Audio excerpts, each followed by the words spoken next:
सौतेली बहनें। रंगापुर नाम के गांव में शालिनी नाम की एक औरत रहा करती थी। उसे दो बेटियां थी।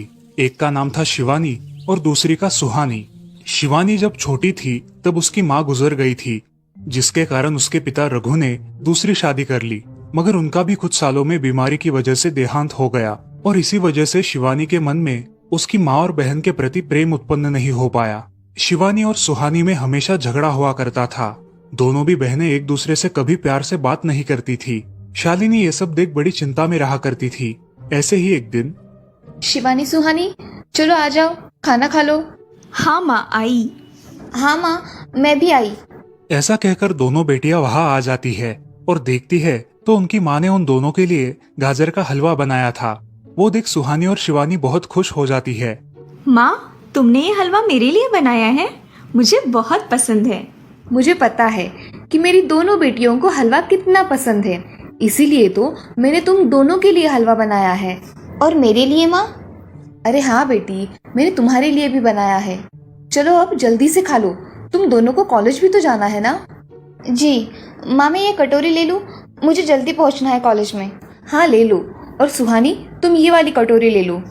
जी माँ।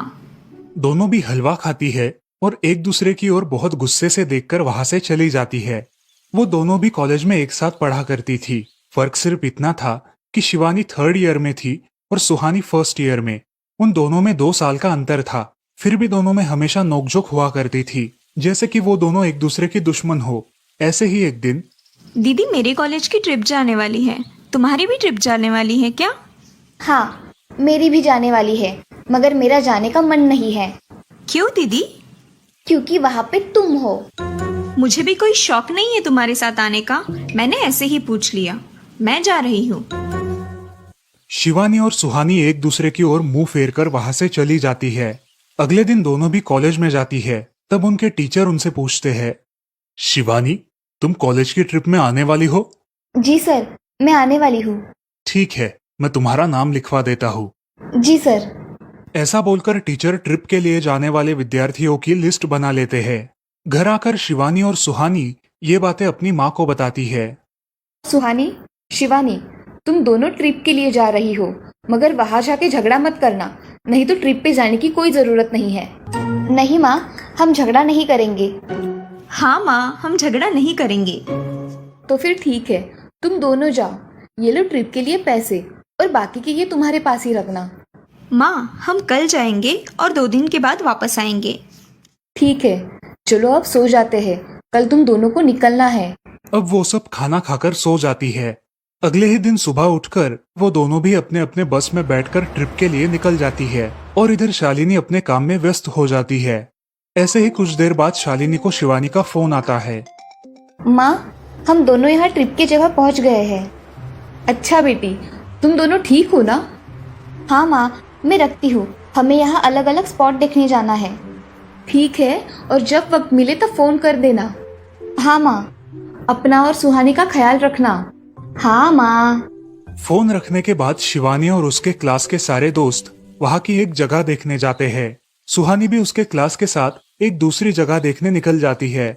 सारे बच्चे एक साथ घूमकर वापस आते हैं। शिवानी सुहानी को ढूंढती है, मगर सुहानी उसे कहीं दिखाई नहीं देती। इसीलिए शिवानी को बड़ी चिंता होने लगती है। अरे, ये सुहानी कहाँ रह गई? इसका तो कुछ भी पता नहीं, कहाँ ढूंढूं इसे? तभी शिवानी को सुहानी दिखाई देती है और उसके जान में जान आ जाती है। सुहानी, कहाँ गई थी तुम? मुझे कितनी चिंता लग गई थी तुम्हारी। अरे, मैं यहाँ ही थी मेरी सहेलियों के साथ, मुझे कुछ नहीं हुआ। ऐसा बोलकर सुहानी वहाँ से चली जाती है। दूसरे दिन सब लड़के लड़कियाँ जल्दी उठकर अपनी तैयारी कर लेते हैं और पहाड़ पर जाने के लिए निकलते हैं। वो सब आज थोड़ा घूमकर शाम तक निकलने वाले थे। सब विद्यार्थी एक हिल स्टेशन देखने चले जाते हैं। शाम होने तक उस पहाड़ी का मजा उठाते हैं, लेकिन सुहानी बिना किसी को बताए उस पहाड़ी के एक अनजान हिस्से में चली जाती है।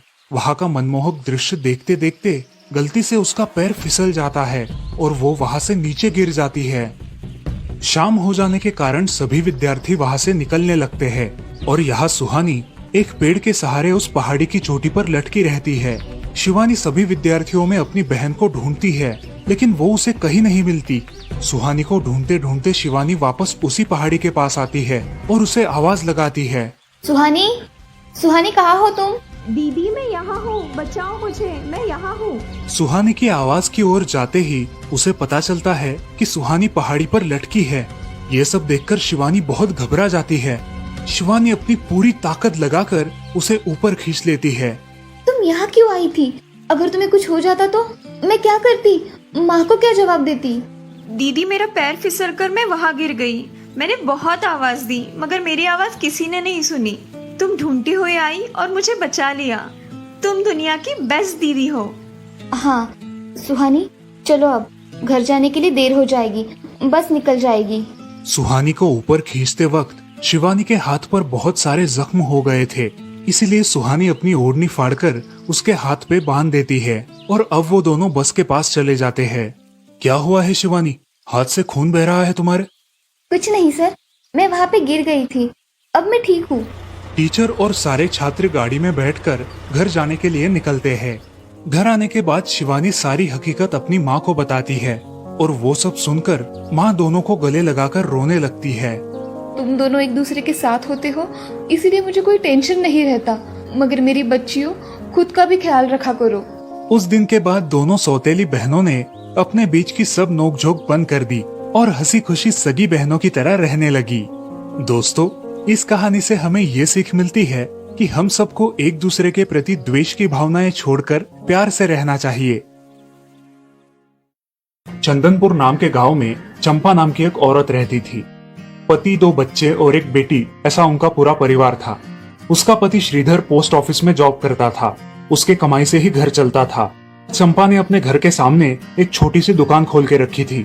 उससे उसे जो भी मुनाफा होता वो अपनी बेटी की शादी के लिए जमा करके रखती। ऐसे ही बहुत दिन बीत जाते हैं। अब बच्चे भी बड़े हो जाते हैं। बड़ा बेटा अशोक डॉक्टर और छोटा बेटा रवि वकील बन जाता है और दोनों अपनी ट्रेनिंग पूरी करने लगते हैं। एक दिन उनकी बहन ज्योति के लिए एक अच्छा रिश्ता आता है और ज्योति की शादी पड़ोस के गांव के सरपंच जी के बेटे से हो जाती है। ज्योति बहुत ही कामचोर और गुस्सा करने वाली होती है। इसी कारण उसके ससुराल से उसे निकाल दिया जाता है। वो अपने पति को लेकर अपने मायके रहने आती है। अब चंपा का जमाई दुकान चलाता है और चंपा और ज्योति आराम से वहाँ रहती है। अरे ज्योति, जरा अपने कामचोर पति को कुछ काम करना क्यों नहीं सिखाती हो? कुछ काम का नहीं है वो। अरे हाँ माँ, उनके पिताजी ने तो उन्हें ही घर से निकाल दिया और हमारे माथे मर दिया। जाने दो, पति है। माँ और बेटी इसी तरह तानेबाजी करती रहती। अब बड़े बेटे अशोक की शादी उन्हीं के गांव के एक लड़की से करा दी गई, लेकिन उस लड़की से भी चंपा बहुत काम करवाती और वो बेचारी सासू माँ का आदर करके सब काम चुपचाप करती थी। एक दिन वो काम करके थक गई और एक जगह पर बैठ गई। ए कामचोर कमला, इतना सारा काम पड़ा है घर में, क्या वो तुम्हारा बाप आके करेगा? चलो उठ, काम कर। हाँ हाँ माँ जी, करती हूँ। ऐसा कह के कमला अपने काम पर लग जाती है और सारा काम खत्म कर देती है। चंपा अपने बेटे अशोक से घर आने के बाद चुगलियां किया करती थी। अशोक घर आकर कमला को बहुत भला बुरा कहता और कभी कभी तो उस पर हाथ भी उठाया करता था। ये सब रवि देखा करता था और रवि को बहुत बुरा लगता था। अशोक मारने आता तो रवि बीच में पड़ जाता और माँ बाप को डांटता था और वही झगड़ा खत्म हो जाता था। ऐसा बहुत दिन चलता रहा। रवि को रंजना नाम की एक लड़की बहुत पसंद थी, जो कि एक न्यूज रिपोर्टर थी। क्या तुम मुझसे शादी करोगी? मुझे तुम बहुत पसंद हो। हाँ, मगर रवि, तुम्हारे घर में तुम्हारी माँ का बर्ताव मुझे बिल्कुल पसंद नहीं है, इसीलिए पहले तुम इसका कोई हल निकालो। अरे रंजना, मैं हूँ ना तुम्हारे साथ, तुम्हें टेंशन की क्या बात है? मगर रवि, तुम भी अगर मुझे मारने पीटने लगे तो मैं तुम्हें कोर्ट में खींचूंगी। अरे हाँ बिल्कुल, वो तो तुम्हारा अधिकार है। अगले दिन रवि अपने घर में रंजना के बारे में बताता है। रवि की माँ चंपा उसे साफ मना कर देती है। रवि, तुम्हें कुछ समझ आता है या नहीं? अपनी बिरादरी की लड़की से शादी करो बेटा। इस घर में ये आखिरी शादी है और मेरे भी कुछ अरमान है बेटा। अजय, आप कुछ कहते क्यों नहीं? हाँ बेटा, तुम्हारी माँ सही कह रही है, तुम इसकी बात मान जाओ बेटा। नहीं पापा, मैं शादी करूंगा तो सिर्फ रंजना से, वरना मैं शादी नहीं करूंगा। सब चुप हो जाते हैं। अगले दिन रवि मंदिर से शादी करके घर आता है। सब अचरज से रवि की ओर देखते हैं और चुपचाप अपने कमरे में चले जाते हैं। कमला उन दोनों का स्वागत करती है और वो दोनों अपने कमरे में जाते हैं। कैसे लगा मेरा घर? अच्छा है, मगर सब मिलजुल के रहे तो और भी अच्छा होगा। रंजना, तुम्हें मेरी माँ को सबक सिखाना होगा, तभी घर के सारे सदस्य ठीक हो जाएंगे। ठीक है रवि, जैसा तुम चाहो। अगले दिन रंजना अपने घर के मंदिर में पूजा करने जाती है। तभी रुको, मेरे भगवान के मंदिर में तुम मत आओ, जाओ यहाँ से। ये कहकर सास रंजना को वहाँ से भगा देती है और घर के किसी भी काम को करने से मना कर देती है। तब क्या माँ जी, आज से मैं इस घर की बहू हूँ। इस घर पे मेरा भी उतना ही अधिकार है जितना कि आपका। क्या बोल क्या रही हो? निकल जाओ मेरे घर से। खबरदार अगर हाथ भी लगाया तो। पता है ना, मैं न्यूज रिपोर्टर हूँ। रातों रात खबर छाप दूंगी और कोर्ट के चक्कर लगेंगे वो अलग, समझिए आप। सास चुपचाप देखने लगी और उसकी बेटी और ससुर भी देखते ही रह गए। रंजना ने कमला से कहा, दीदी, मुझे आपसे काम है, आप मेरे कमरे में आइए। और हाँ, आज से खाना ज्योति दीदी आप बनाएंगी। अरे माँ, तुम कुछ बोल क्यों नहीं रही हो? ये मुझे काम करने को बोल रही है। अजी सुनते हो? चलो मेरी मदद करो। हाँ आता हूँ। ज्योति किचन का काम करने चली गई और सास बाहर का काम करने लगी। रंजना कमला को लेकर अपने कमरे में गई और उससे कहा, कमला दीदी, आप कुछ कहती क्यों नहीं? आप चुपचाप सह लेती हो, उसका ये नतीजा है। अब देखो दीदी कैसे काम कर रही है। आप कुछ काम करती थी क्या शादी के पहले? नहीं रंजना, मगर अब घर से ही अपना खुद का कुछ व्यवसाय शुरू करने का सोच रही हूँ। बहुत अच्छे दीदी, अब आप किसी से मत डरिए, हम हैं आपके साथ। सच में किसी के साथ होने का कितना महत्व होता है। अब उसकी सासू माँ ही घर के सारे काम करने लगी थी और ज्योति को काम करवाने की वजह से ज्योति भी अपने ससुराल जाने की सोच रही थी। अजी, यहाँ तो काम वाली से भी ज्यादा बुरी हालत हमारी हो गई है। चलो हम हमारे घर चलते हैं, सब है हमारे यहाँ। अरे रे, आप कहाँ चली? अभी भी काम बाकी है। ज्योति का पति रंजना से धन्यवाद कहता है और ज्योति को लेकर अपने घर चला जाता है। अब सासू माँ एक दिन पूरा काम करके इतना थक जाती है कि उसके बदन में बहुत दर्द होने लगता है। तब दोनों बहू सास के पास चली आती है और एक बहू सास के पैर दबाती है तो दूसरी बहू सर दबाती है। सासू माँ उठकर रोने लगती है। मुझे माफ कर दो मेरी बेटियों, अब से कभी ये गलती नहीं होगी। सास को उसके किए पर पछतावा होता है और ये देखकर घर के सभी सदस्य बहुत खुश हो जाते हैं। रवि और रंजना भी बहुत खुश होते हैं। वाह बहू, जो आज तक नहीं हुआ वो तुमने करके दिखाया। बहू हो तो ऐसी। रंजना अपने बर्ताव के बदले माफी मांगती है और अब सब लोग खुशी खुशी रहने लगते हैं। तो दोस्तों, इस कहानी से हमें ये सीख मिलती है कि हम सब मिलके परिवार बनता है और हम सब परिवार का महत्वपूर्ण अंग होते हैं। परिवार के काम मिल बांट कर करना ये हमारी वैयक्तिक जिम्मेदारी है।